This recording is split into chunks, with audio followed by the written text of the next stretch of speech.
Hello friends, welcome back. एक बार फिर से स्वागत है हमारे इस चैनल पे। आज हम एक ऐसे सक्सेस स्टोरी के बारे में बात करने वाले हैं जो आपको वाकई में अंदर तक झकझोर के रख देगी। कुछ भी असंभव नहीं है। अगर आपकी जिद है किसी चीज को पाने की तो कुछ भी असंभव नहीं है। इस बात को सच करके दिखाया है एक माँ ने, जिनके अदम्य साहस और हिम्मत की दाद देनी पड़ेगी, जिन्होंने विपरीत से विपरीत परिस्थिति को झेलते हुए अपनी बेटी को पूरा सपोर्ट किया और उनकी बेटी ने इतिहास रच दिया। ये सक्सेस स्टोरी आपको भी अंदर तक झकझोर के रख देगी। आज हम बात करने वाले असम राज्य के श्रीभूमि जिले की, जिस जिले का नाम पहले करीमगंज हुआ करता था। वहाँ पे बेबी सरकार रहती थी।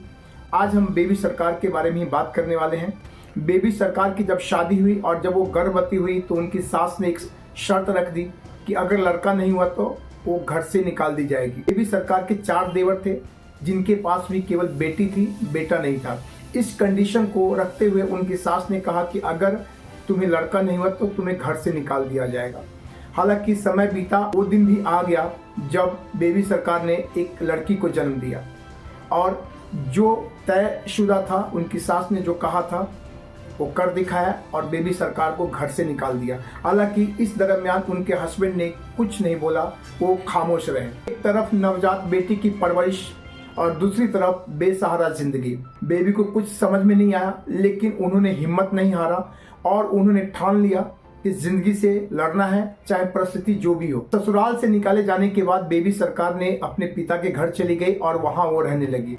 हालांकि वहां भी संसाधन सीमित था और जैसे तैसे उन्होंने वहां पे समय बिताया और बेटी को उन्होंने पढ़ाना शुरू किया। उन्होंने ठान लिया कि बेटी को पढ़ा लिखा के अफसर बनाएगी और उन्होंने अपनी पूरी कोशिश की। जितनी उनकी क्षमता थी उससे ज़्यादा उन्होंने कोशिश की बेटी को सपोर्ट करने की। बेटी ने भी काफ़ी मन लगाया पढ़ाई करने में और वो कर दिखाया जो वाकई में काबिल तारीफ है। घर से निकाले जाने के बाद भी उनके पति ने एक बार भी उनसे संपर्क करने की कोशिश नहीं की। हालांकि 2011 में उनके पति का निधन हो गया और फिर 2022 में उनकी सास भी दुनिया को छोड़ के चली गई। बेबी की मुश्किलें उस समय और ज़्यादा बढ़ गई जब उनकी बहन विजोया के पति का भी इंतकाल हो गया और मजबूरी में उनको उनके घर पे जाके रहना पड़ा, क्योंकि उनकी बहन डिप्रेशन से जूझ रही थी। बेबी को उनको भी संभालना था, बेटी को भी संभालना था और बेटी को अच्छी परवरिश, दोनों बच्चे की अच्छी परवरिश और एजुकेशन भी देना था। बेबी ने 15 सालों तक अपनी बहन के घर पे रहा। जब उनकी बेटी दीक्षा मैट्रिक पास कर ली तो उन्होंने एक छोटा सा किराए के घर में शिफ्ट हो गई, जहां उन्होंने अपनी बेटी को आगे के एजुकेशन के लिए पूरा सपोर्ट किया। बेटी को पढ़ाने के लिए उन्होंने छोटे मोटे कई सारे काम भी किए। बहुत सारा स्ट्रगल लाइफ में आई, लेकिन उन्होंने हार नहीं माना और बेटी के एजुकेशन में कहीं कोई कसर नहीं छोड़ी। उसके बाद दीक्षा ने गुवाहाटी के कॉलेज से बॉटनी में BSc की परीक्षा पास की। हालांकि परिस्थिति बहुत दयनीय थी। उस समय कहते हैं कि इंसान को अपने कर्म का फल मिलता है।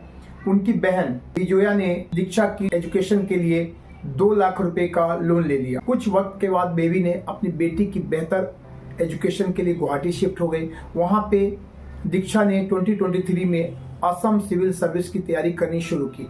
उन्होंने एक अपना यूट्यूब चैनल भी बनाया और उस चैनल से भी जो भी कमाई हुई उन्होंने बेटी की पढ़ाई में पूरा झोंक दिया।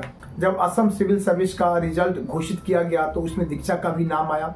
उसके बाद अब वो ट्रेनिंग कर रही है और बहुत जल्द वो अफसर बन के आएंगी और अपनी माँ को एक नए घर में शिफ्ट करेंगी। दीक्षा से जब बात की गई तो उन्होंने बताया कि मेरी माँ और मेरी मौसी, आज मैं जो भी हूँ मेरी माँ और मेरी मौसी का बलिदान है, त्याग है।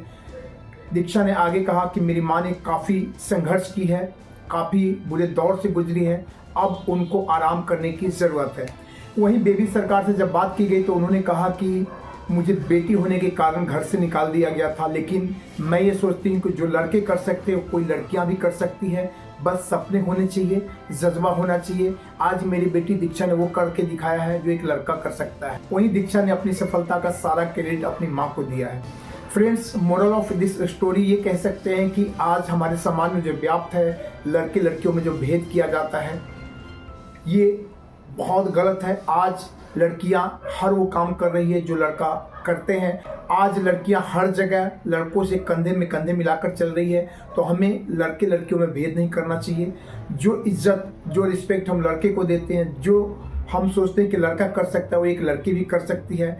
इसलिए हमें लड़की को भी वही तवज्जो देनी चाहिए। हमने वो फिल्म देखी है ना, दंगल, जो कि सबसे सुपर डुपर हिट फिल्म रही और आज भी उससे ज़्यादा कमाई अभी तक कोई भी भारतीय फिल्म नहीं की है।